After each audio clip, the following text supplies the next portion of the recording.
Hello, today I'm going to show you how I made this detainer pick similar to the one you have probably seen on the lockpicking lawyer and Bosnian Bill video. The main difference between their build and mine is that I tried to use very cheap materials and common tools that you might have at home without buying expensive CNC machines, lathe, or anything that you might not have at home already. So this is the Chinese tool that all of us already have for these detainer picks, and I will not discuss the downsides of using this tool. Instead, I'll just jump to my tool. So this is my tool. As you can see, the design is very similar to the tool by Bosnian Bill and lockpicking lawyer. So I'll describe briefly the construction of the tool, and then we'll talk about each of the individual parts. So the three main pieces are 3D printed parts, which you can download and print via the model that a link to it will be in the description. So this is the manipulator end, the body of the pick, and the nose. So the key guideline for making this pick was that I don't want any plastic to plastic interaction, or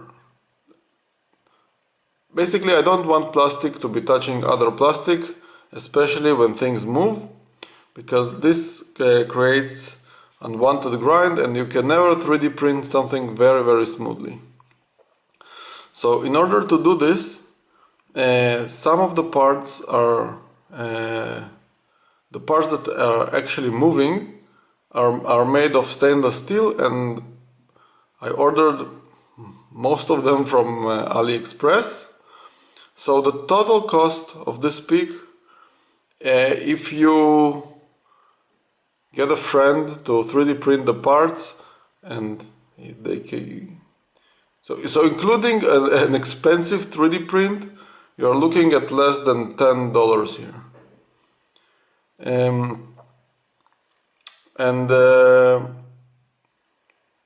Actually building and grinding and shaping all the parts is less than 1 hour of work.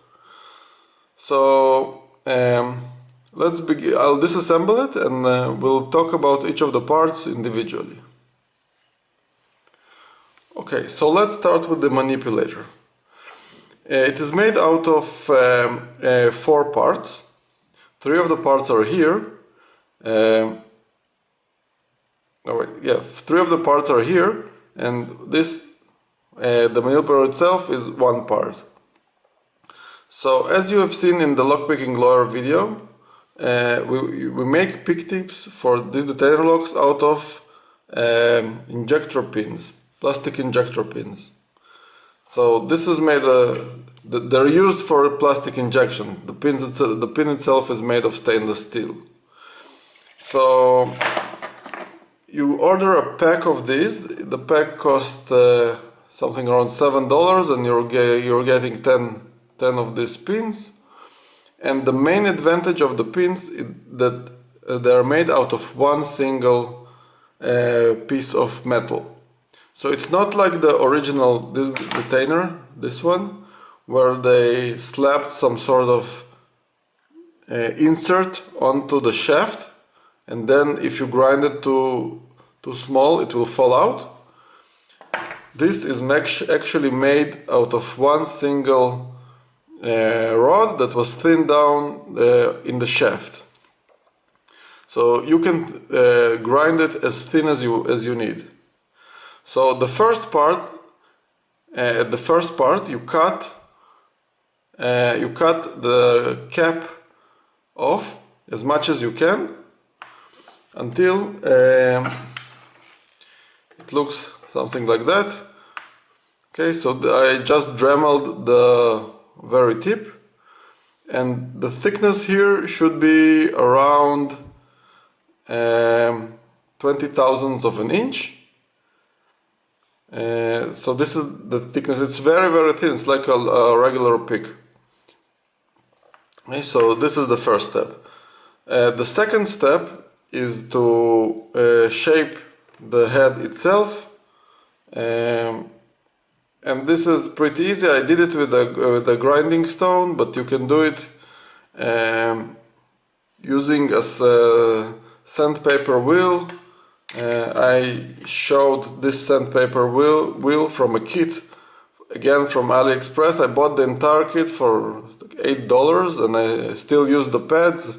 I used about half of them, and this gives you really good accuracy. This spins, and you just touch it, and it takes off lots of material really fast. You can really get very accurate shapes with it. You don't need a super duper milling machine to do one tip. So once you're finished with all the grinding of the tip, you just cut it to the correct length of the pick that you want, and that's it. So the shaft here is 2 millimeters, and I'll put a link in the descriptions to the buying of these injector pins. Now you want to hold the pin inside of this plastic bit, so it goes into the hole here, and then the hole goes to about this length, and then on the other side you can see a place for a grub screw. But then you say, but Boris, we don't want to put the grub screw inside something made of plastic, and you'll be right. This is why here you have a place to insert a nut. So I'm using standard M4 nut, and you just slide the nut into this cavity. It is aligned with this hole, and then the grub screw holds the manipulator end through the nut. Again, there is nothing. The plastic here is just a guide for the nut and the grub screw. So you don't have plastic on metal stress. At least you're not supposed to have. So let's move on to the next part. Okay, so the body and the nose, I will not disassemble it right now, but I will show you how it is connected. So when you print out the body, it comes without these lines. I added these lines using a pen. This was really easy. The lines, the holes themselves, there are little tiny holes here, and they come with the model. So once you print it, you just take a pen and go over these lines, and this will give you some guidance when you move the pick forwards and backwards. Now, as you can remember, the pick tip goes through this entire body. And you say, but Boris, this will go through the plastic body, and you said no plastic, no metal touching plastic. So in order to prevent metal touching plastic, there is a steel insert tube here, which is 4 millimeters in its outer diameter and 2 millimeters in its inner diameter. So I bought this tube. I bought 25 centimeter piece for, I think it was $1 or maybe less than $1, and this is 8 millimeters long, so I can make 3 picks out of it. And I will put a link in the description, but I made a small error, and I actually ordered 5 of this from 5 different sellers, and 4 of them were crap, and only 1 of them was really good, but I don't remember which one it was. So I narrowed it down to 2 possible links, so I'll put both of the links of what I suspect is the correct tube in the description, and I reordered both of these tubes today, so once I get them I will remove the incorrect link and leave only the link with the correct tube in the description. So once you insert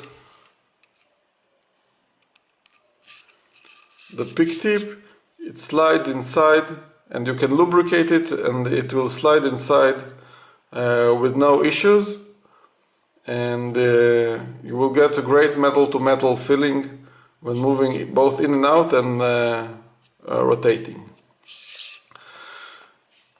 So for the handles, so this is a full assembly of the pick nose, the holders, and the handles, and I'll talk about it in the next section. So let's talk about the pick nose. So the nose contains the place for the steel rod and these two inserts. So these two inserts are actually just pieces of windshield wiper, the ones that you probably already use for your tension tools and are easily available at your local car dealer, I guess. And they were just a little bit shaped to fit the correct size of the front disc of the lock. So obviously this tool works only on front disc tensioning locks. So if you need, let's say you have lock that you need long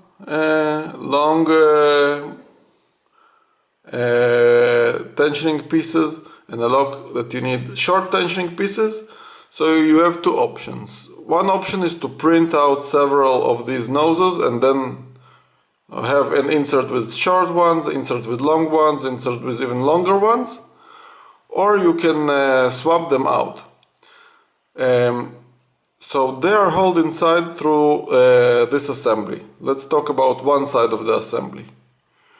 Again, you have a hole here with the nut, so everything holds with the nut. So the steel insert, it goes all the way through about to this depth. So you have the following things touching. You have the steel rod in the middle, which touches the insert, which is held by the screw. So once you tighten the screw, it will hold both the pick tip and the steel rod in place. So basically you have metal touching metal all the way through. Everything is metal touching metal. So you don't get any of this plasticky filling dampener with the lock. So once you tighten all the screws, again the screws are tightening against the nut, and the nut tightens against the plastic, so you don't need to be afraid of breaking things. Basically then you assemble everything and you can pick the lock. So this is it. For the cost of the materials, the extra cost are the screws and the nuts. There are 3 nuts, the 2 screws, the grub screw from the previous, and I bought a pack of 10 of all of these for $2. And the windshield wiper inserts, I guess you can get them for free. And again, to shape them, I just use my regular file. And I hope Tipine will not kill me for using the Bachov files. Sorry, Tipine.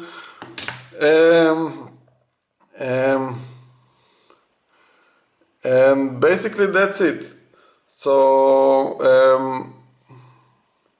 I don't know, I don't think I'll have time to add a picking video as part of this video, but I will try to add one real soon after publishing this. So again, links to all the things will be in the description. If you have comments or anything else you'd like to ask or say, or even better if you tried to using one of these, because this is just the first prototype and I hope to improve it in the future. So please write to me and I will be really happy to hear from you. So thank you for watching and have a nice day.